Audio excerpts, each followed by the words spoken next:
안녕하세요. 네, 반갑습니다. 저는 FTA 관세무역연구원의 대표이사를 맡고 있고 또 1차 과목 중에 무역영어를 담당하고 있는 김용훈 관세사라고 합니다. 자, 오늘 1차 설명회를 진행을 하려고 하는데 혹시 공부를 이제 처음 시작하시려고 하시는 분 한번 손 들어 보시겠어요? 한 분, 두 분, 다섯 분.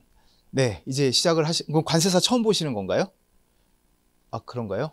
죄송합니다. 저 같은 사람을 첫 관세사로 스타트를 끊게 해가지고 원래는 멋있는 분들 더 많은데 아무튼 그 대부분의 분들은 지금 공부를 하고 계신 분들인 것 같고요. 지금 시작하신 분들은 5분 정도 계신데 그 일반적인 부분은 좀 간단하게 넘어가고 앞으로 이제 공부를 어떻게 해야 되는지 그런 부분을 좀 더 설명을 드릴 거고, 그리고 마지막 이제 부분에 여기 보시면 저희가 이제 경품 추천을 하거든요. 그래서 경품 추천할 때 보면은 여러분들 그 설명회 신청하셨을 때 접수 번호가 있을 거예요. 여기 보시면 나와 있죠? 그 내강의실 들어가시면 있어요. 그래서 그거는 이제 끝나고 나시면은 핸드폰으로 이제 들어가셔가지고 확인하시면 될 것 같습니다. 자, 오늘이 이제 8월 벌써 중간 정도가 지나갔고요. 네. 그럼 좀 있으면 이제 가을이 되고 이제 연말로 들어가겠죠. 그래서 보통 제가 볼 때 1차 공부를 조금 안정적으로 합격하기 위해서는 최소한 5, 6개월 정도는 해야 된다고 저는 생각을 하거든요. 그래서 지금 시기가 이제 거의 좀 마지막 시기 아닌가, 안정적으로 합격하기 위해서는 시간이 이렇게 쫓기지 않고. 그래서 지금부터 시작하시는 분들도 좀 열심히 하셨으면 좋겠고, 그래서 오늘 순서는 관세사와 관련된 간단한 좀 소개를 좀 해드리고, 그 다음에 관세사 관련된 저희 학원의 교수진들 설명을 좀 드리고, 그리고 이제 1차와 관련된 커리큘럼을 좀 설명을 드릴 거예요. 그리고 이제 9월부터 개강하는 플러스 특강, 각 과목별로 어떤 부분이 진행이 될 건지 그걸 설명을 드리고, 마지막으로 이제 프로모션 설명하고 끝내도록 하겠습니다. 한 1시간 정도 진행이 될 것 같습니다.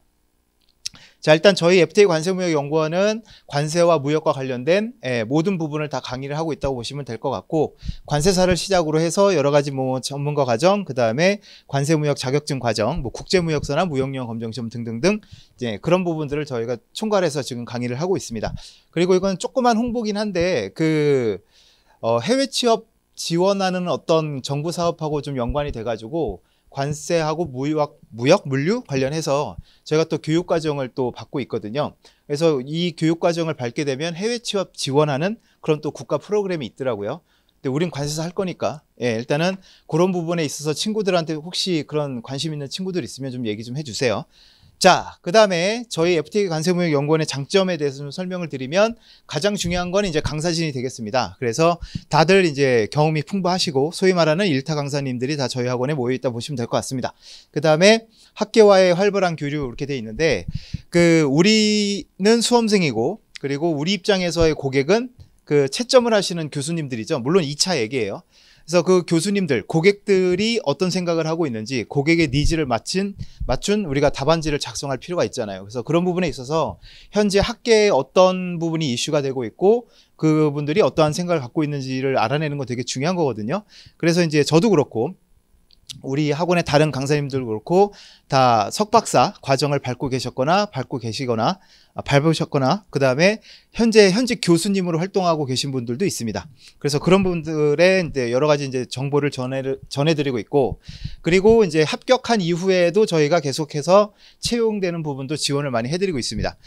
뭐 그렇잖아요. 관세사가 되면 이왕이면 유명한 법인, 큰 법인에 취업이 되고 싶잖아요. 근데 그런 데는 또 경쟁이 좀 치열하고, 그래서 그런 부분에 있어서 저희가 여러 가지 정보도 드리고, 그 다음에 뭐 청탁까지는 아니지만 그래도 저희 학원 출신들 중에 좀 더 성실하고 이런 분들은 저희가 추천해 드릴 수도 있겠죠. 뭐 제가 좀 연식이 되다 보니까 지금 탑 10에 들어가는 우리나라 관세법인의 대표님들이 거의 다 저랑 비슷한 동기이거나 아니면 한두 기수 아래 위 이제 선후배들이거든요. 실제로 사석에서 보면 형 동생 하는 사이고, 그래서 많이 문의가 와요, 실제로. 그래서 만약에 이제 원서 같은 게 지원 원서가 들어오면, 그리고 면접을 보면 사실 알 수가 없잖아요. 면접 볼 때는 다 충성을 다 하겠습니다 이렇게 얘기를 하니까. 그랬을 때 이제 학원에서 평상시에 어떤 모습을 이렇게 하고 있었는지 그런 부분에 대해서 이제 궁금하신 대표님들은 이제 아름아름 전화가 옵니다. 그럼 저는 이제 나쁜 얘기 해주는 경우는 없고, 특별히 이제 열심히 했던 친구들, 제가 기억나는 친구들은 좀 좋은 얘기를 많이 해드리죠. 대부분 합격을 다 해요. 네, 합격을 하는데 여러분 그건 아셔야 돼요. 큰 법인일수록 빡세요. 빡세요. 무슨 말인지 알죠? 그렇기 때문에 버티기가 쉽지가 않아요. 그래서 오래 있는 친구들은 계속 오래 있지만 많은 친구들은 빡세가지고 이게 일이 되게 힘드니까. 그리고 여러분들 전문직이 된다라는 건 외부적으로 봤을 때 기대치가 되게 높거든요. 그래서 관세사가 된다고 해서 그게 끝이 아니라 새로운 제도들이 계속 생기기 때문에 계속 공부하고 그리고 그걸 또 우리 고객들한테 알려주고 해야 되는 업무가 있다 보니 좀 힘들죠. 네. 자, 그 다음에 다양한 장학제도를 운영하고 있다. 특히 이제 2차 같은 경우는 모의고사를 치면 한 달마다 저희가 장학금을 드리고 있고, 그리고 이제 기초생활수급자 등 이제 좀 가정 형편이 어려운 분들은 저희가 90% 할인을 해드리고 있습니다. 자, 그래서 요거는 앞에 나왔던 얘기들이라 뭐 넘어가도록 하고요. 그리고 마지막에 주요 대학 90안과 MOU 체결 및 추진 이렇게 돼 있는데, 무역학과가 있는 웬만한 학교하고는 다 MOU가 체결이 돼 있습니다. 90안이 있으면 거의 100%라고 보시면 되겠고, 그래서 조금이라도 할인이 더 이제 있으니까요. 그 부분은 나중에 접수하실 때 데스크에 문의를 하시면 되겠습니다. 자, 그리고 이제 저희가 개원한 게 2013년이고요. 2014년부터 이제 합격자들을 배출을 하기 시작했습니다. 그래서 90명 중에 이제 78명을 합격을 이제 하는 걸 시작으로 해가지고 이제 쭉 나오고 있죠. 그래서 재작년이죠. 2022년에는 갑자기 9명을 뽑았던 적이 있어요. 빨리 하셨어야 되는데 관세청이 갑자기 무슨 일이 있었는지 갑자기 169명을 뽑아버리는 때가 있었고, 그리고 나서부터는 다시 이제 90명으로 돌아왔습니다. 작년에는. 아마도 올해도 90명을 뽑겠죠. 그래서 90명 합격자 중에 이제 저희 학원을 거쳐갔던 분들이 이제 83명이라는 의미고, 이제 저희 학원에서 모의고사를 보고 2차 모의고사를 보고 합격하신 분들이 이제 69명이다라고 보시면 될 것 같습니다. 자, 그래서 웬만한 학생들은 저희 학원을 다 거쳐간다 보면 되겠죠. 근데 그런 게 있어요. 학원 같은 경우 이렇게 막 광고를 막 하잖아요. 뭐 우리 학원뿐만 아니라 모든 부분의 학원들이 버스 광고 같은 데 보면 이제 되게 큰 학원들이 있죠. 메가스터디, 해커스. 그러면 되게 우리가 다 1등이라고 얘기를 해요. 1등이라고 하는데 밑에 조그만 글씨를 보면 뭐 무슨 기준으로 해가지고 어떤 기준을 반드시 조금이라도 밝히게 돼 있거든요. 그냥 아무 이유 없이 1등이라고 하면 공정거래위원회에 신고가 들어가요. 그래서 입증을 하라고 이제 연락이 오는데 저희 학원도 얼마 전에 받았어요. 그러니까 이렇게 하다 보니까 저희가 광고 카피가 10명 중에 9명은 FTA 관세무역연구원 출신입니다라고 광고를 하거든요. 그러면은 이제 거기에 대해서 누가 마음에 안 들었나 봐요. 불편하셨나 봐요. 그래서 어떤 분이 이제 공정거래위원회 제소까지는 아니고 이제 신고를 하셨고, 그래서 그 관련된 자료를 내라고 연락이 왔는데 뭐 저희야 다 데이터가 있으니까 냈죠 뭐. 네. 아무튼 그렇습니다. 자, 그다음에 다음은 당신 차례입니다. 근데 여기는 1차니까 다다음이라고 해야 될까? 다다음? 그건 아니에요. 내년에 합격하실래요? 올해는 이미 글렀고. 네. 아무튼 그래서 올해 합격자는 41회가 되고, 내년은 42회, 내후년은 43회, 43기 관세사가 되겠네요. 자, 그래서 관세사 자격시험에 대해서 간단히 설명을 드리면, 일단 관세사는 무역과 통관 분야의 전문 지식을 가진 전문가 이렇게 얘기를 하는데, 자, 중요한 거는 이제 국가에서 시험을 보고 국가에서 어떤 라이센스를 부여한다라는 게 되게 중요한 부분이에요. 우리가 8대 전문직이라고 하는 분들이 다 그런 거죠. 국가에서 시험 관리를 하고 국가에서 면허를 주는 거예요. 그래서 그 사람들만이 할 수 있는 고유의 업무가 있는 게 전문직이라고 하는 얘기입니다. 그래서 여기 나와 있는 주요 업무들은 관세사만 할 수 있는 거예요. 변호사도 할 수 없어요. 다행이죠. 근데 변호사분들이 자기들이 할 수 있는 업무를 넓히려고 옛날부터 되게 많이 노력을 하고 있어요. 변호사를 따면은 법무사 같은 자격증은 그냥 따라오는 거 혹시 아세요? 변리사랑? 몰랐구나. 변리사는 맞나? 아무튼 변호사가 되면 한 20개 정도의 자격증이 따라온다고 전 들었거든요. 근데 거기에 관세사를 넣으려고 노력을 많이 했고, 국회에서도 변호사법을 개정을 할 때 관세사 업무, 이런 통관대행 업무도 변호사 업에 넣으려고 노력을 했는데, 이제 관세청이나 관세사 분들이 이제 막아왔죠. 근데 예전에는 그런 분들이 있었어요. 관세사 출신 또는 관세청 출신 국회의원이 있었어요. 그래서 이제 법 통과할 때 막 의장 그 망치 뺏어버리고 안 됩니다 이러고 막았거든요. 출퇴기는 하지만, 물론 그렇게 막은 건 아니지만, 아무튼 그런 것들이 필요하긴 해요. 우리가 관세사긴 하니까. 그래서 여러분들 관세사 출신 중에 어떤 정치인이 나온다면 무조건 응원하세요. 색깔은 중요하지 않아요. 무슨 말인지 알죠? 우리는 기득권이기 때문에 그거에 중요한 게 아니라 우리 기득권을 지켜야 될 사람이기 때문에 관세사 출신 중에 만약에 국회의원이 나온다 그럼 무조건 지원하시기 바랍니다. 아무튼 그거를 우리가 좀 지켜내는 건 되게 중요한 것 같아요.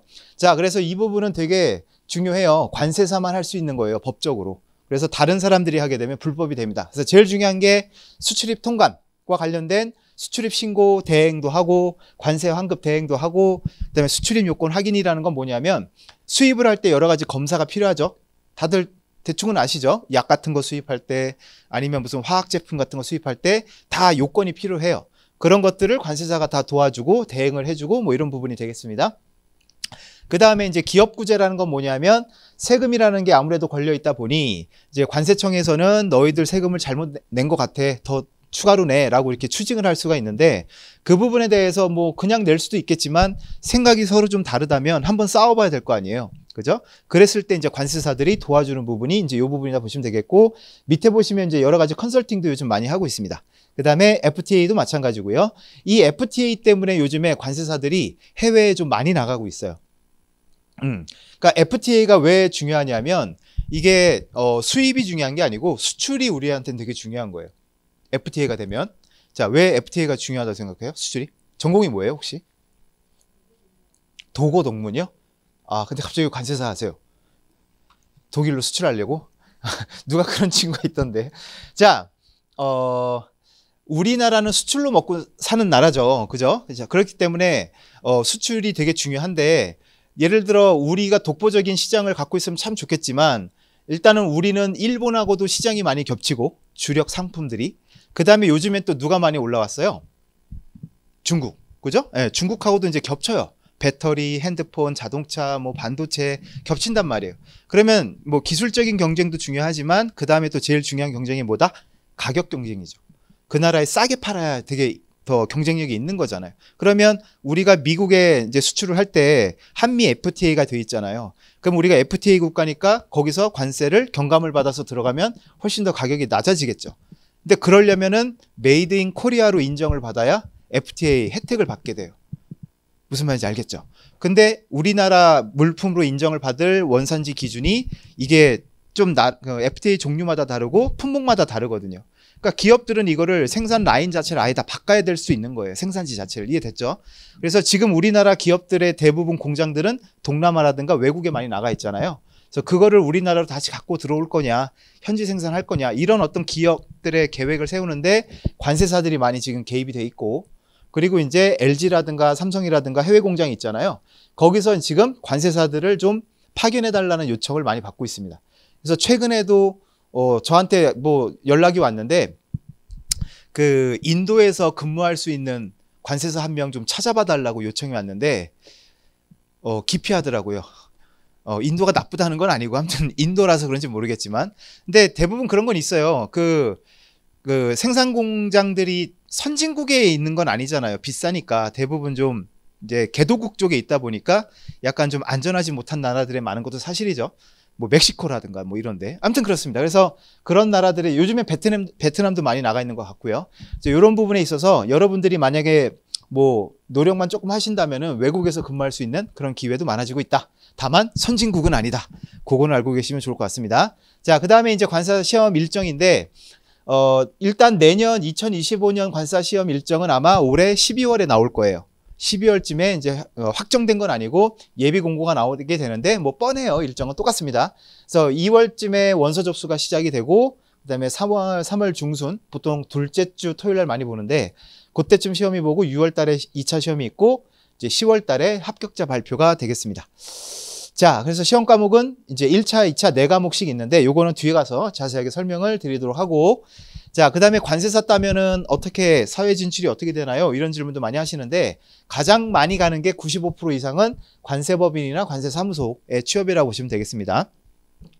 자, 그래서 관세법인이나 관세사무소는 주로 이제 항만이나 공항 쪽에 많이 있습니다. 서울에선 보기 힘들어요.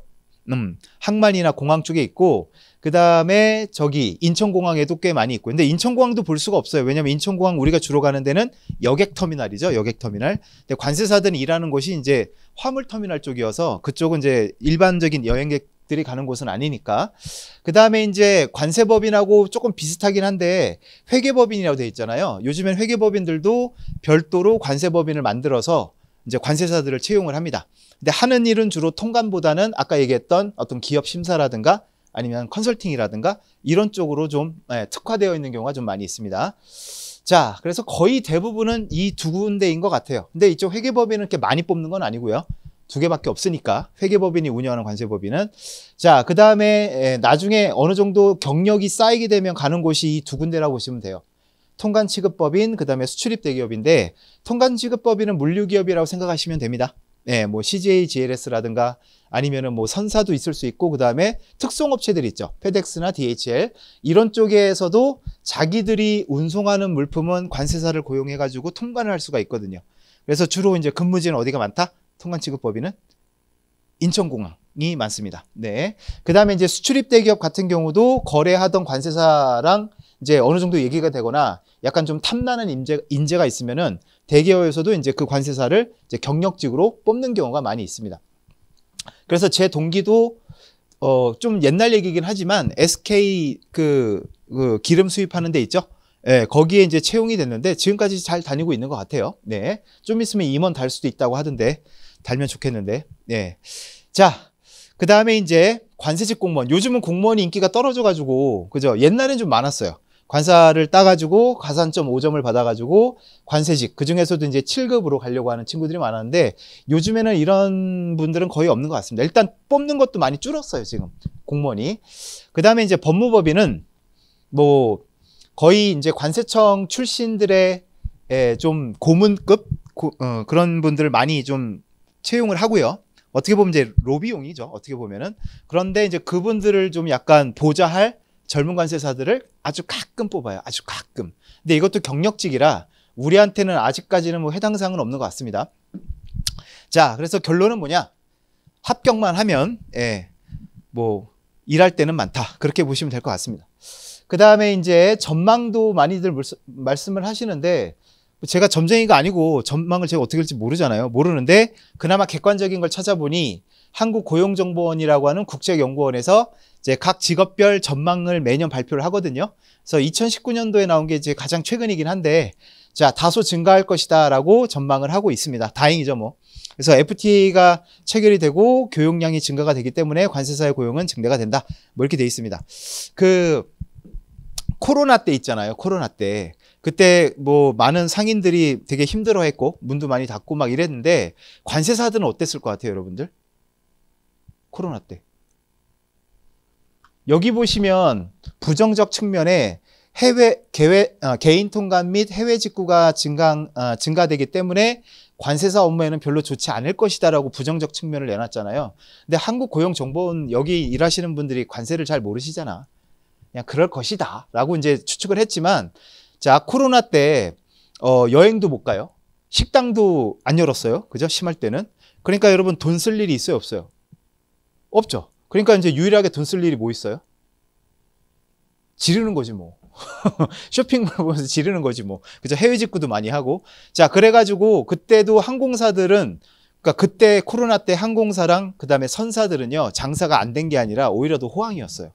특히나 이제 항공사들은 비행기 그 여객기의 자석을 다 뜯어버려가지고 화물기로 다 교체해버리고, 그 다음에 이제 직구나 물건을 많이 사다 보니까 어떻게 해요? 공장은 여전히 돌아가고, 그래서 물류 쪽도 되게 화랑이었거든요. 그래서 관세사도 어땠다? 우리끼리 얘기지만 약간 좀 죄송한 얘기긴 하지만 관세사는 썩 그렇게 나쁘지 않았다. 여기까지만. 그래서 우리는 제일 중요한 게 이 교역량이 증가하는 게 제일 중요해요. 네. 자, 그 다음에 이제 시험과 관련된 건데 1차 합격자들 뭐 분석이에요. 그래서 요거는 이제 좀 이따가 그래프로 보면 눈에 더 확 보이는데, 일단은 1차 시험 관련된 응시 대상자들은 계속 줄고 있죠. 그래서 올해는 보니까 2001명이 접수를 했습니다. 접수자가. 그래서 제일 많았던 때가 2015년인데 이제 거의 반 정도 수준으로 줄었고, 그리고 응시도 보시면은 1499명 해서 거의 한 500명 정도가 아예 노쇼를 했어요. 2000명 중에 500명이면 4분의 1인데, 그죠? 25%가 안 온 거예요. 이런 꿀이 어디 있어요, 이런 시험이. 경쟁자도 줄었는데 응시율도 많이 떨어졌다. 그러면 여러분들 지금이 어떻게 보면 기회고, 더 중요한 건 뭐냐? 1차 합격자가 많으면 많을수록 2차 경쟁률이 올라가는 거잖아요. 근데 올해 1차 합격자가 381명밖에 안 나왔어요. 그러니까 내년 시험 같은 경우는 2차가 굉장히 경쟁률이 낮아지겠죠.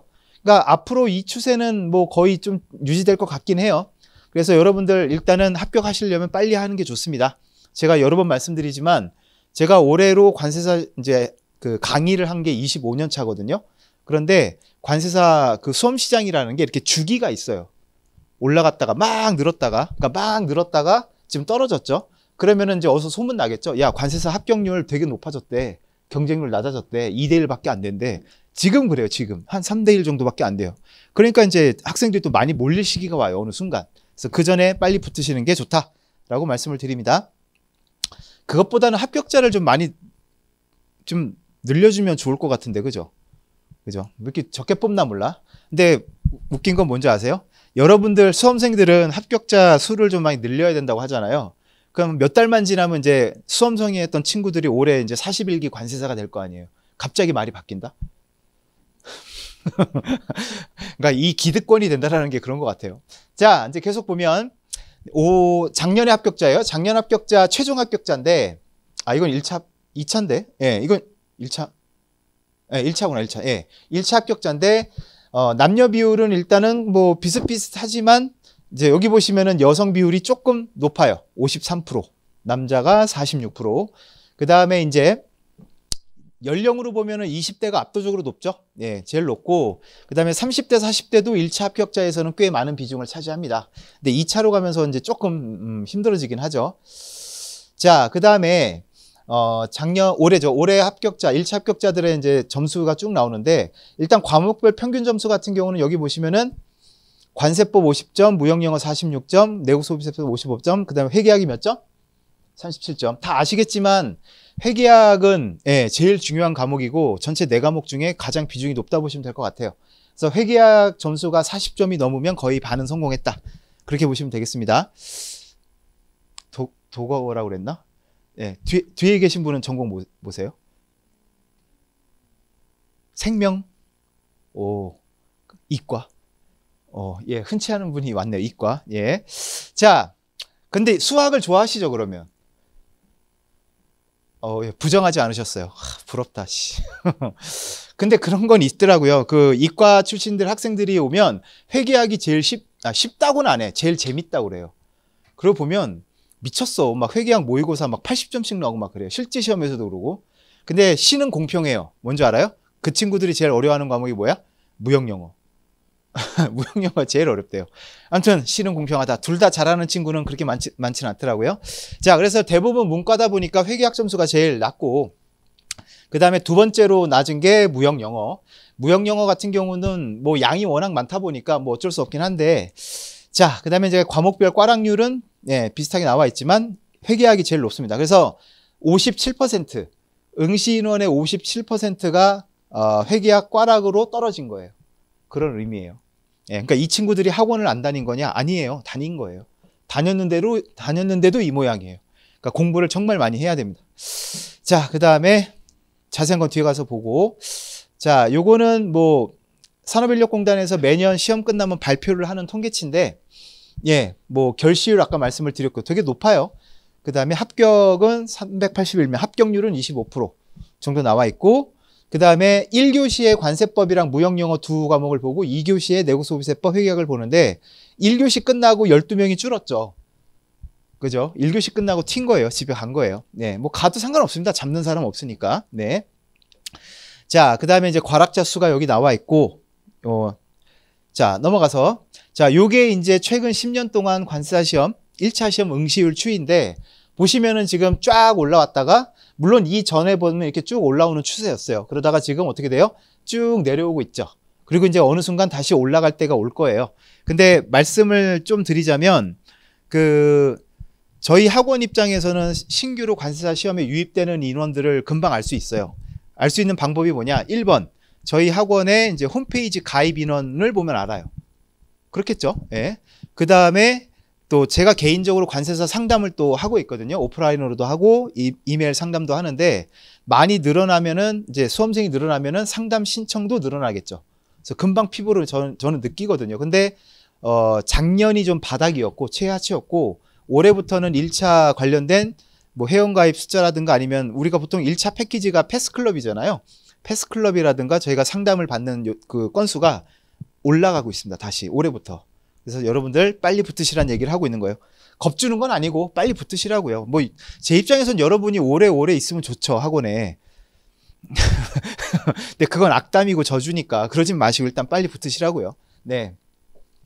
자, 그 다음에 합격자 평균 점수 추이인데, 자, 여기서 뭐 회계학은 계속 밑에 이렇게 깔아져 있으니까 이거는 별로 중요한 게 아니고 회계학은 다 어렵다는 거 아니까. 자, 보면은 어떤 과목이 좀 이렇게 올라가고 있는 것 같지 않아요? 평균 점수가? 내세법은 좀 올라가고 있고, 그 다음에 내려오고 있는 게 뭐가 있어요? 두 과목이나 있죠. 평균 점수예요. 자, 무역영어가 지금 이렇게 내려와 있고, 근데 무역영어도 뭐 어려운 과목 중에 하나니까 인정. 자, 근데 제가 말씀드리려고 하는 건 뭐예요? 하늘색 선이 무슨 과목이죠? 관세법. 관세법은 제일 쉬워야 되는 과목인데, 그리고 회계학을 40점을 간당간당하게 넘기면은 그걸 평균을 끌어올려줘야 되는 과목이 뭐예요? 관세법이잖아요. 근데 관세법 평균이 지금 내려가고 있어요. 그 말은 관세법이 점점 어떻게 되고 있다? 어려워지고 있다는 뜻이에요. 예, 그래서 예전에는 뭐 시험 잘 봤냐? 그럼 떨어졌어요. 그럼 왜 떨어졌어? 그럼 거의 90% 이상이 다 회계학 꽈락으로 떨어졌어요 였어요. 근데 요즘에는 너 왜 떨어졌어? 이러면은 평균이 안 돼서 떨어졌어요 라고 하는 친구들이 많아졌어요. 무슨 말인지 알겠죠? 회계학 꽈락이 넘었는데 평균이 안 돼서 떨어지는 친구들이 요즘 많이 보여요. 그래서 그 무역영어라든가 관세법도 여러분들 이제 등한시하면 안 되는 시점이 왔다. 그렇게 보시면 되겠습니다. 출제하는 분들이 무슨 취미가 있는지 모르겠지만 예전에는 별로 중요하지 않다고 생각되는 데서 문제를 막 내거든요. 부부싸움 하셨나? 출제 당일날? 기분이 좀 안 좋으셨나? 왜 화풀이를 학생들한테 하는지 모르겠어요. 그러니까 그런 문제가 원래 나오면 안 되거든요. 솔직히 말씀드리면, 예, 관세사가 업무를 하는 데 있어서 꼭 알아야 되거나 중요한 부분들 이해해야 되거나 이런 부분들이 나와야 되는데 아무튼 좀 답답합니다. 네. 자, 그 다음에 과락률 추이예요. 과락률은 보시면은 뭐 회계학은 항상 높아 있고 최근에 좀 올라오긴 했네요. 거의 58%에 육박을 하니까. 그 다음에 무역영어도 과락률이 이제 40%대로 올라와 있고요. 작년부터. 이제 만만한 과목이 하나도 없어요. 자, 그 다음에 말씀을 드린 것처럼 관세법의 과락률이 점점점 올라오고 있다라는 거. 예, 그런 부분 좀 하시고, 여러분들 지금 공부하고 계신 분들 내국소비세법 다 하고 있나요? 하고 있어요? 하세요. 예, 좀 하세요. 내국소비세법이 책이 제일 얇아서 만만해 보이니까, 예, 가장 손이 잘 안 가는 과목이거든요. 근데 내국소비세법이 막판에 하려고 하다 보면 되게 힘들어요. 그러니까 지금부터라도 좀 해놓으셨으면 좋겠습니다. 왜 설명회 했는데 잔소리를 하고 있지? 예.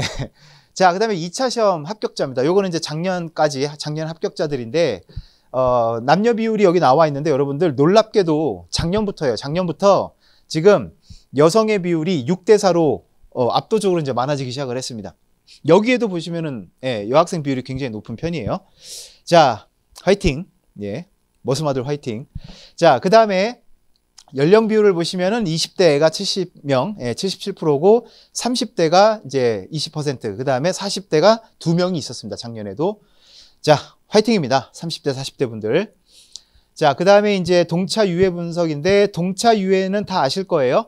유예는 2차만 봐서 붙는 게 유예 합격자고 동차는 같은 해에 1, 2차가 같이 붙는 건데 아무래도 유예가 유리하죠.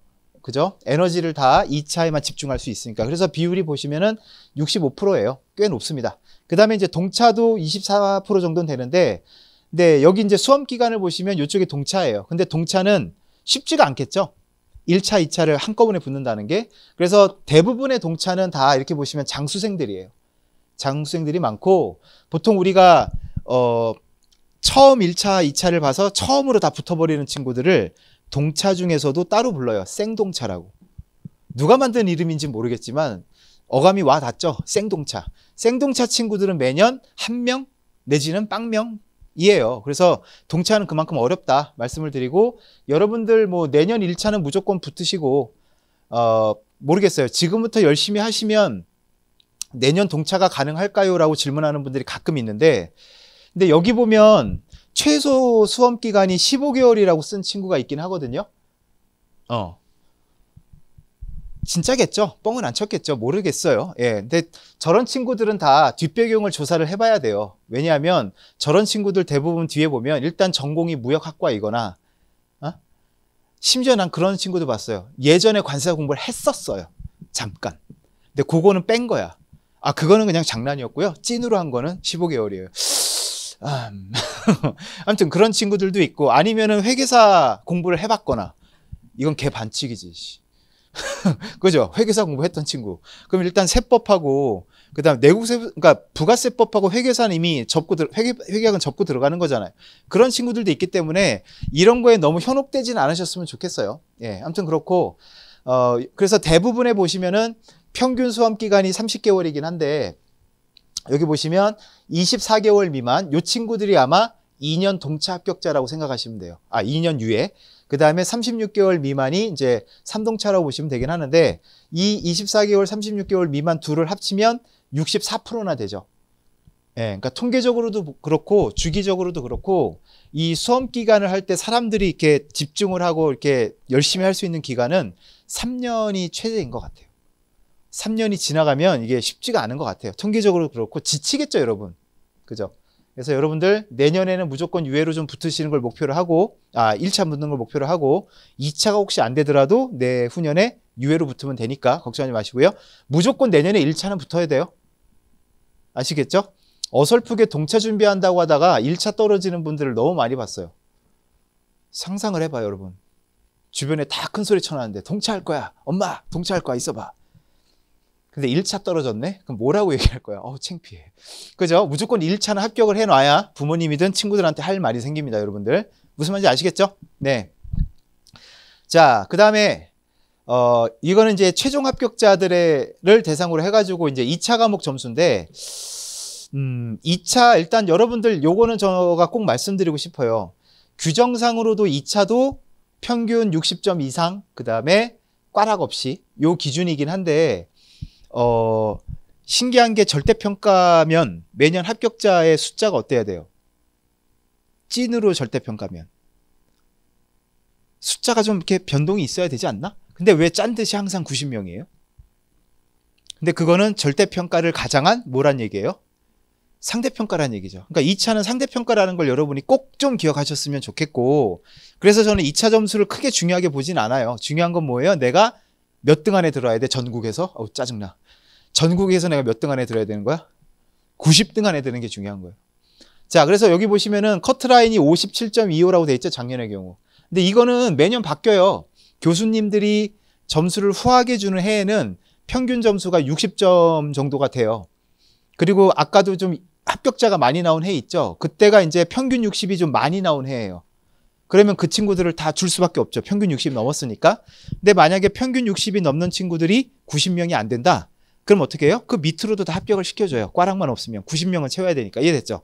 자, 그래서 중요한 거는 점수보다도 90등 안에 드는 게 되게 중요하고, 또 하나, 혹시 합격수기 보셨나요? 2차 합격수기? 보신 적 없어요? 합격수기? 보면은 되게 멋있어요. 공부한 거 보면 와, 막 자료 같은 거 만들어 놓은 거 보면 막 기가 막히고, 보면은 막 다 외웠대요. 관세법 다 외우고 HS 다 외우고 다 외웠대요. 다 외웠는데, 다 외웠다고 주장하는데 커트라인 점수가 몇 점? 57점. 합격자들의 평균 점수예요. 관세법 62점, HS 66점, 관세평가 59점, 무역실무 67점. 다 외웠다며. 다 외웠는데 점수가 왜 다 60점, 50점대지? 무슨 말을 하려고 하는지 아시겠어요? 그러니까 합격자들이 자꾸 잘못된 정보를 주니까 수험생들이 진짜 다 외워야 되는데 왜 난 못 외우지? 난 왜 다 못 외우지? 나 바본가? 막 그런 생각을 스트레스를 받더라고요. 그러니까 여러분들 그거는 약간의 MSG가 있는 거라고 꼭 생각하셨으면 좋겠어요. 무슨 말인지 알겠죠? 다 외웠으면 점수가 이렇게 안 나오겠죠. 8, 90 나오겠지. 다 외울 수가 없어요. 그러니까 여러분들 나중에 2차 공부하실 때는 이걸 다 외운다라고 생각하지 마세요. 다 못 외웁니다. 다 외우려고 노력을 했다라는 말은 맞아요. 근데 실제로 결과가 그렇게 될 수는 없습니다. 자, 아무튼 요건 나중에 2차 하면서 다시 한번 말씀을 드리고, 그 다음에 뭐 많이 하는 질문 중에 하나가 뭐 자기 학교 출신 합격자들도 많이 궁금해 하시던데, 매년 이게 조금씩 바뀌긴 해요. 네. 학교마다 이것도 주기가 있답니다, 여러분들. 어떤 특정 대학의 관세사 고시반 또는 관세사 공부하는 친구들이 되게 많아요. 그 친구들이 이게 주기로 가다 보니까 2차 응시하는 인원이 많을 때가 있겠죠. 그럼 당연히 그 학교에서 많이 나오는 거예요. 그래서 작년은 외대가 거의 다 쓸었어요. 그러니까 보통 보면 많이 합격을 배출을 한다 해봐야 6, 7명인데 작년에는 외대가 13명이나 나왔어요. 굉장히 많아졌어요. 올해는 어떻게 될지 좀 궁금하긴 해요. 왜? 13명이 다 빠져나왔잖아. 그럼 이제 외대는 아마 뉴비들만 남아있지 않을까라는 생각도 하는데 난 모르겠고. 그래서 동국대, 그 다음 부산대, 영남대가 5명씩 배출을 했고 숙명여대, 중앙대, 건국대 뭐 그 순으로 쭉 나가고 있습니다. 보통 외대, 그 다음에 어디야? 중앙대, 건국대, 숭실대, 서울에서는 경희대 뭐 이런 쪽에서 꾸준하게 이제 배출을 하는 학교고요. 그 다음에 부산의 부산대, 그 다음에 부경대, 그 다음에 영남대. 원래 영남대가 그렇게 많지 않다가 작년에 좀 많이 나왔고요. 대구 쪽, 경북대도 많이 공부하는 편인 것 같아요. 자, 그 다음에 넘어갑니다. 그 다음에 이제 온오프라인 어느 게 더 좋아요? 이렇게 질문한 분들이 좀 있는데, 이건 재작년 자료긴 해요. 그래서 온라인만 수강한 분들이 여기 보시면은, 이거 색깔이 좀 바뀌었습니다. 죄송한데. 노란색이 요거예요. 온라인만 수강했다고 합격했다고 한 분들. 그러니까 재작년에 그 169명 합격했던 시기 있잖아요. 그때 이제 설문조사 한 건데, 그때 이제 대답을 해주신 분들이 143명이에요. 그 중에 당신은 온라인만 들었나요? 오프라인도 들었나요? 라고 했더니, 이제 92명, 64%가 저는 온라인만 들었어요. 라고 얘기했고, 저는 오프라인도 같이 들었어요. 라고 한 게 51명, 36%예요. 그러니까 저것만 보면은 온라인이 좋다라고 볼 수도 있는데, 꼭 그런 건 아니라는 게 이제 요걸 보시면 될 것 같아요. 그러니까 온라인을 수강했던 분들 중에 그 안에서의 합격률을 말하는 거. 수가 압도적으로 높죠, 분모가. 그 다음에 오프라인은 숫자가 좀 적죠. 적은 데서 그 사이에서 51명이에요. 그래서 요렇게 합격률을 따져보면 여기서는 2.5%, 그 다음 오프라인을 병행했던 분들은 16%예요. 그러니까 이쪽이 훨씬 더 합격률이 높은 거죠. 그렇게 될 수밖에 없는 게 일단 나오게 되면 저 같은 사람들한테 잔소리를 자꾸 듣잖아요. 그리고 학원에 안 오면 할 게 없거든요. 그 다음에 학원에 오면은 또 같이 공부하는 동료들도 있고 하다 보니까 공부를 일단 어떻게든 하게 돼요. 근데 집에 있다 보면 계속 한없이 늘어지잖아요, 여러분들. 그죠? 그래서 일단은 오프라인으로 오는 게 도움이 되긴 한다, 확실하게. 그건 말씀을 드릴 수가 있습니다. 자, 그래서 교수진 소개예요, 1차. 그래서 처음 오신 분들은 잘 들으세요. 과목별로 강사님들이 2분씩 있는데 그 중에서 이제 선택을 하셔야 돼요. 관세법에는 구민혜 간사님하고 윤준필 간사님이 있는데 2분 중에 한 분 선택하셔야 되고, 무형영어는 현재로선 저만 있습니다. 죄송한데 다른 한 분이 계셨는데 지금 이제 출산과 육아 문제로 잠깐 쉬고 계세요. 자, 그렇고 그 다음에 회계학에는 유지연 회계사님하고 김성수 세무사님 계시고, 그 다음 내국소비세법에는 이경신 세무사하고 유지연 회계사, 이렇게 2분씩 있으니까 나중에 선택을 하셔가지고 이제 수강 신청을 하시면 되고요. 자, 1차 시험 과목은 4과목입니다. 관세법, 그 다음에 무형영어. 그래서 2과목을 80분 동안 이제 1교시로 해서 치르고요. 각각 40문제씩 나와요. 그 다음에 쉬는 시간 있고 2교시에 부가치세, 개소세에서 내국소비세법, 회계학 이렇게 돼 있습니다. 자, 1교시 때는 뭐 괜찮습니다. 여유도 있고. 근데 이제 2교시가 좀 문제겠죠. 이 회계학 때문에. 근데 여러분들 그거 뭐 자꾸 옛날 얘기해서 좀 그렇긴 한데 여러분은 행복한 줄 아셔야 돼요. 왠 줄 알아요? 옛날엔 무형영어랑 회계학이랑 같은 시험 시간, 같은 교시였어요. 상상을 해봐. 무형영어랑 회계학이 같은 교시에 들어있다고 생각해봐. 미친 거죠. 그래갖고 이게 1, 2년인가 2년 만에 이건 너무하다 싶어가지고 바꾼 거예요. 찢어놓은 거예요. 옛날에 정말 헬이었어요. 헬. 그렇다고 합니다. 네. 자, 그렇고 그 다음에 넘어갑니다. 그래서 요거는 나중에 강사님들이 설명을 해 주시겠지만 1교시에서는 무형영어가 시간이 좀 많이 필요하고 2교시에서는 압도적으로 회계학이 시간이 많이 필요해요. 그래서 1교시 때는 관세법을 얼마나 최대한 빨리 풀 수 있느냐, 그런 또 연습을 해야 되고, 그 다음에 이제 2교시 때는 내국소비세법을 뭐 25분 컷을 하느냐, 20분 컷을 하느냐, 학생들끼리 나중에 그런 얘기를 많이 해요. 그런 것들을 이제 모의고사 보면서 이제 연습을 해야죠. 그러니까 항상 시계를 보면서 시험을 보기가 좀 그러니까 모의고사 보면서 그걸 연습을 하는 거예요. 그 20분, 25분이라는 시간을 내가 체감하는 게 있을 거 아니에요. 연습을 하다 보면. 아무튼 그렇습니다. 정말 정신없어요. 2교시는 정말 정신없어요. 자, 관세법 뭐 설명이나 이런 부분들은 넘어가겠습니다. 네, 나중에 공부를 하시면서 다 하는 건데 무역 영어만 간단하게 말씀을 드리면 무역 영어는 뭐 영어를 잘하면 뭐 유리하냐? 뭐 조금은 유리할 것 같긴 한데 그렇게 그게 전부는 아닌 것 같아요. 무역 영어는 무역 실무를 일단 알아야 되고 대부분의 문제가 국제 협약에서 나옵니다. 그래서 시험 범위가 있는 문제, 영어 시험이라고 생각을 하시면 될 거예요. 그래서 이건 너무 크게 걱정하지 마시라고 말씀을 드리고, 그 다음에 내국소비세법이랑 그 다음에 회계. 자, 회계는 재무회계가 기본 이론 때 수업이 진행이 되고요. 그게 이제 한 30문제 나오고, 원가회계는 이제 곧 이제 개강을 할 예정입니다. 개강을 했나요? 원가회계? 네, 했습니다. 아마 요번 주, 지난주에 했을 거예요. 그래서 요거는 별도로 이제 수업을 들어야 된다는 말씀을 드리고, 자, 그 다음에 그 회계학이 처음이신 분들, 우리 처음 오신 분들은 이 재무회계, 회계학 듣기 전에 그 무료 강의가 올라와 있어요. 회계 원리가 있어요. 그거 무조건 듣고 오셔야 돼요. 회계 원리. 아셨죠? 처음 오신 분들. 네. 회계 원리는 학원 홈페이지에 무료 강의에 올라와 있습니다. 한 13강, 4강 정도 되는 것 같아요. 자, 그 다음에 2차 교수님들은 지금 아실 필요 없죠? 나중에 해도 되겠지? 예. 네. 아무튼 임예진 관세사님이랑 뭐 이렇게 있습니다. 네. 김병수 관세사님은 여기 부대표라고 되어 있는데 세인관세법인. 얘가 탑 1이에요. 우리나라 1등 관세법인인데 이제 부대표에서 이제 대표님으로 승진을 하셨습니다. 그래서 여기가 좀 시스템이 바뀌어가지고 이제 뭐죠? 카카오 뭐 이런 것처럼 의장님으로 바뀌었고 원래 대표님이 그 다음에 각 사업 부문별로 대표님으로 다 해서 김병수 관세사님 이제 대표님이에요. 세인관세법인. 법무법인으로 치면 김현장이야. 여러분들 그런 분한테 우리 수업 듣고 있는 거예요. 대단하지 않아요? 별로 감흥이 없구나. 나중에 현업 나가보면 알 거예요. 현업 나가보면 얼마나 대단하신 분인지. 아무튼 그렇습니다. 저랑 동기입니다. 네. 자, 무역실무에는 이제 최건수, 최재승 관세사님 두 분 있고, F1 교수님 있고요. 지금 2차는 팀으로 이렇게 묶여 있습니다. F1, F2. 자, F2는 관세법의 판채원 관세사님. 판채원 관세사님이 지금 현재 베트남에서 근무하고 계시는 대표적인 관세사님이에요. 그 다음에 HS에 두 분 계세요. 오수교 관세사님하고 최두원 관세사님 계시고, 관세평가의 전용대 관세사님, 그 다음에 무역실무의 정재환 관세사님 이렇게 있습니다. 자, 2차 과목은 4과목이 똑같이 있는데 관세법, 관세율표, 그 다음에 관세평가, 무역실무. 근데 1차는 2교시로 끝났죠. 근데 2차는 무려 4교시입니다. 80분씩 4교시 시험을 보고 집에 와야 됩니다. 그리고 중간에 2교시 끝나면은 점심시간도 있고요. 그래서 주간식이라는 건 다 알고 계시죠? 그래서 오늘은 지금 답안지를 못 갖고 왔는데 답안지가 과목별로 22줄짜리 16페이지가 제공이 돼요. 상상을 해보세요. 22줄인데 16페이지. 어마어마한 양이죠. 그걸 80분 안에 다 채우느냐? 다 채웁니다. 2권씩 쓰는 친구들도 있습니다. 물론 많이 쓴다고 좋은 건 아니지만 아무튼 엄청나게 많은 양을 써야 되고 그리고 집중을 하고 있잖아요. 그러다 보니까 4교시가 끝나면 거의 탈진 상태가 되는 것 같더라고요. 저도 그랬고. 아무튼 나중에 이거는 2차 공부하시면서 직접 느껴보시면 되겠습니다. 네.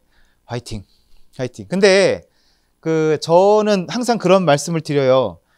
공부를 해보지 않은 분들은 사실 되게 두렵잖아요. 그 다음에 밖에 걸려 있을 거예요. 모의고사 우수 답안지. 그럼 과연 이게 사람이 쓴 건가? 80분 안에 이걸 쓸 수가 있나, 사람이? 라고 막 되게 걱정을 많이 해요. 저도 공부 시작하기 전에 2차 특히 이제 관세율표 HS 책을 보면서 이걸 다 사람이 외울 수가 있나? 라고 되게 겁이 많이 났었거든요. 근데 막상 공부를 시작을 해보면 그걸 일단 다 외워야 되는 건 아니라고 말씀을 드렸죠. 네, 말씀을 드렸고, 그리고 여러분들이 경험이 아마 없을 거예요. 1년 이상 하루에 10시간씩 시간을 투자해가지고 뭐 어떤 부분에 이렇게 빠져본 적이 있어요? 있으세요? 하루에 10시간 이상 매일 1년을 똑같은 것만 계속 해본 경험이 있냐고.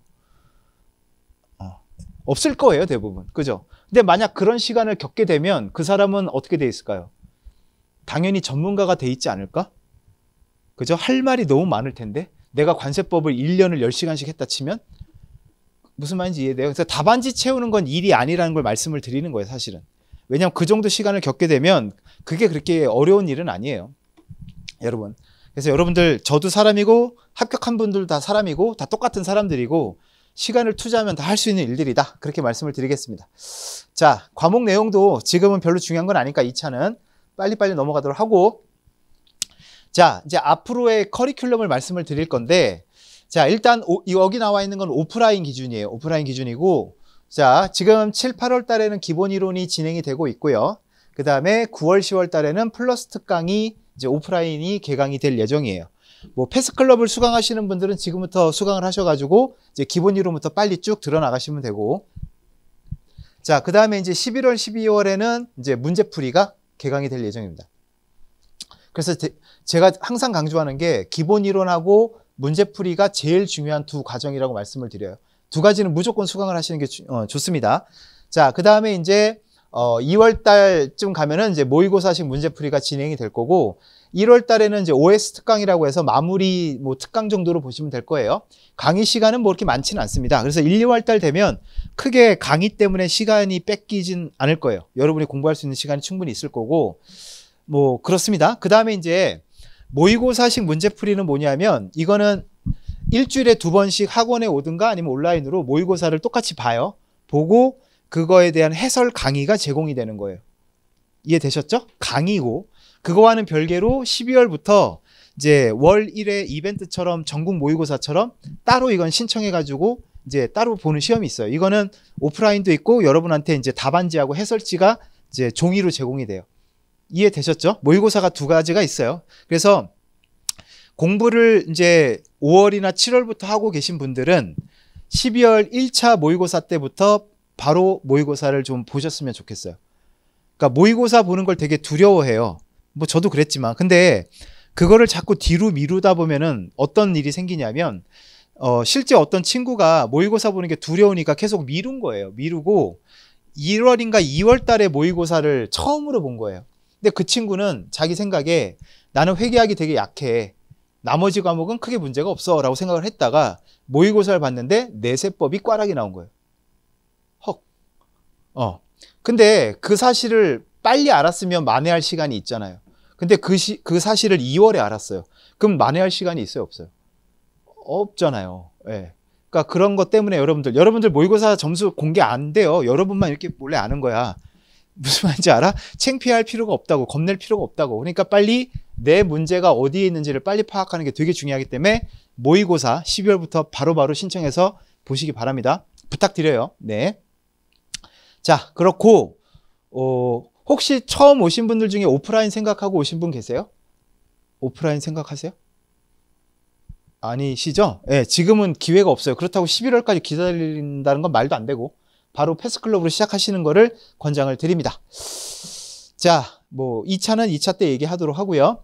자, 그래서 공부를 좀 하실 땐 계획을 좀 세워서 공부하시는 걸 좀 추천을 드리고, 우리는 지금 공통적인 최종 목표가 내년 1차 합격이라고 일단 생각을 해 놓는다면, 여기서 말하는 단계별 목표는 뭐냐면 월별 내지는 뭐 학원 커리가 2달 별이니까 2개월별로 돌아가니까 2개월 동안에 내가 뭘 끝내겠다라는 걸 단계별로 정해 놓는 거예요. 뭐 기본 이론 다 끝내겠다, 문제풀이 끝나겠다, 이런 식으로. 자, 그렇게 해놓고 매일같이 내가 몇 강씩 나가야, 또는 몇 페이지씩 공부를 해야 2달 안에 이걸 다 끝낼 수 있을까가 바로 계산이 나오겠죠. 그렇게 계획을 다 세워 놓으시고 공부를 시작하실 것을 강력하게 추천드립니다. 그날 일어나서 어떤 과목을 봐야 되지, 어디까지 봐야 되지를 고민하시면 안 돼요. 다 정해져 있어야 돼요. 그리고 그게 다 끝나면 그냥 노세요.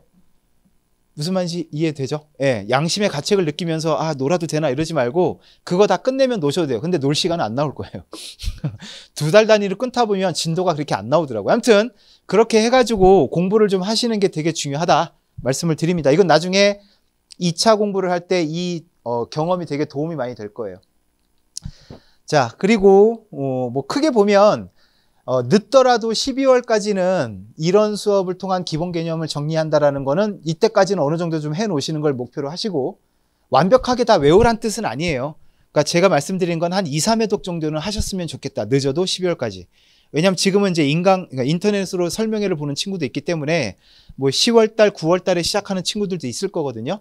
아무튼 언제가 됐든 간에, 언제 시작하든 간에 12월이 마감이라고 보시면 돼요. 이론 공부는. 그리고 뭐가 됐든 간에 1월부터는 늦어도 뭘 해야 된다? 문제풀이를 무조건 해봐야 됩니다. 우리가 많은 객관식 공부 해봤잖아요. 책으로 보는 거랑 실제 문제 푸는 거랑 좀 다른 얘기죠. 그러니까 문제를 또 많이 풀어야 되기 때문에 지금부터 이제 시작하신 분들은 11월부터 문제풀이 들으면 되겠지만, 좀 늦게 시작하셨어도 늦어도 1월부터는 무조건 문제풀이로 넘어와야 됩니다. 무조건이에요, 무조건. 그리고 이제 3월 달에는 모의고사 보면서 감각을 좀 느끼시고, 아까 말씀하셨던 것처럼, 드렸던 것처럼 1교시, 2교시 이제 관세법에 할당된 시간, 내세법에 할당된 시간, 나름대로 정해가지고 그 안에 푸는 어떤 템포, 스피드, 이런 걸 좀 연습을 하시는 게 되게 중요해요. 자, 그리고 이제 그것도 깨닫겠죠. 아, 모의고사 볼 때도 그렇고 계산기가 별로 필요 없네. 괜히 샀네. 정말로. 예, 그래서 모의고사 볼 때나 시험장 가면 회계학을 어느 정도 공부한 사람, 합격할 수 있는 친구와 그렇지 않은 친구는 계산기를 두드리냐 안 두드리냐의 차이로 금방 차이가 나요. 의외로 2교시 되게 조용해요. 계산기 두드리는 친구 별로 없어요. 나중에 시험장 가보면 알 거예요. 자, 합격자들이 말하는 노하우 이렇게 되어 있는데, 가장 중요하다고 생각하는 게 보시면은 압도적으로 암기가 중요하다. 52% 이렇게 돼 있고, 학습량, 공부 계획이 중요하다. 저기 28% 초록색. 그 다음에 이해도가 중요하다. 강사가 중요하다. 강사가 제일 적네요. 근데 여기서 중요한 건 여러분들 그거예요. 누구를 대상으로 한 설문조사? 지나가는 사람 붙잡고? 아니야. 누구예요? 합격자. 그러니까 합격자들이기 때문에 어느 정도 공부가 돼 있는 친구들이잖아요. 그러니까 그 친구들은 이미 어느 정도 이해도 다 하고 있고, 그죠? 네. 그리고 이 친구들은 자기가 계획대로 어느 정도 해오고 있고, 그러니까 이 친구들은 가장 중요한 게 뭐예요? 막판에 디테일을 살리는 게 제일 중요한 거거든요. 그러니까 이분들은 가장 중요한 게 암기라고 얘기를 했겠죠. 근데 다른 거 다 필요 없고 암기만 해라 이런 뜻은 아니야. 여러분 그걸 꼭 명심을 해야 돼. 근데 학생들은 자꾸 암기가 중요하대 이러면서 암기만 해요. 근데 1년 동안 암기를 어떻게 해요? 이해도 잘 안 되는 걸 암기만 하고 할 수 있겠어요? 그거 고문이에요, 여러분들. 못 버텨요, 사람이. 무슨 말인지 이해되셨죠? 아무튼 시작할 때는 일단 공부 계획 잘 세우고 학습량 잘 세우고 시작할 때는 이해를 하는 게 되게 중요합니다. 네, 그걸 바탕으로 암기를 하는 게 중요하다. 자, 그 다음에 플러스 특강에 대해서 간단히 설명을 드리면 과목별로 좀 다르긴 해요. 자, 관세법 같은 경우에는 지금 구민의 관세사님은 지금 8주차까지 쭉 하는데, 일단 플러스 특강은 과목별로 주 1회 강의합니다. 지금은 이제 기본 이론은 주 2회잖아요. 그래서 1주차에는 도식화해서 정리를 하고 15개 도식화 복습을 한다고 하고, 그 다음에 2주차에는 뭐 위원회 정리. 위원회 진짜 이걸 누가 시작했는지.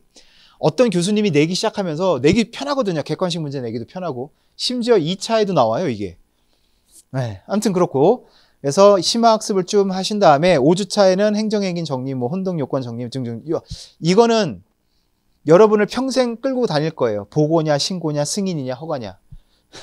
그 다음에 관세청장이냐, 세관장이냐.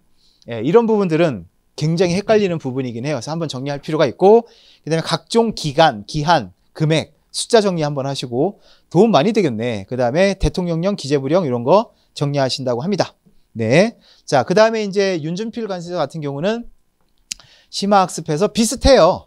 예, 이거 뭐야? 요건 스킵인 것 같아요. 스킵 내용 위주에서 기본인에서 스킵했던 거 한다고 하고, 그 다음에 대통령령, 기재부령 뭐 이런 부분, 행정 절차, 허가 특허 승인 등등 쭉 나가고, 그 다음에 숫자와 장소와 구분하는 거 이런 것들 정리를 한번 한다고 합니다.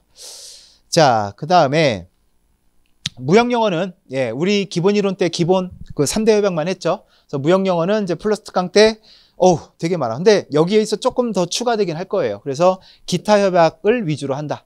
다는 못하고 출제됐던 거 위주로만 일단 할 겁니다. 그렇게 말씀을 드리고요. 그 다음에 내국소비세법 같은 경우는 수업 시간에 기본 때 다루지 못했던 부분들을 지엽적인 부분 보충을 하고 다양한 이제 계산 문제를 푼다고 합니다. 제가 듣기로는 세무사, 회계사 시험도 부가세법 같은 경우 초반에는 다 그냥 법령만 나왔대요. 근데 법조문이 많지가 않잖아요. 그러니까 법령에서만 내는 게 한계가 있으니까 그때부터 슬슬 뭐가 나오기 시작해? 계산 문제가 나오기 시작을 했대요. 지금은 그래서 거의 다 계산 문제로 깔려 있더라고요. 관세사도 그렇게 되지 않나 생각이 듭니다. 자, 플러스 특강 때 회계학은 뭐 유전의 계산님 같은 경우는 관계기업 투자라든가 뭐 전환사채, 사회본가 자본화, 뭐 리스 뭐 등등등 하고, 김성수 세무사님 같은 경우는 뭐 회계 변경 오류 수정, 관계기업 투자 조금씩은 다르네요. 네, 조건 급여 뭐 등등등 다룰 예정이라고 합니다. 자, 회계학은 특히 한 문제 한 문제가 소중한 거 아시죠?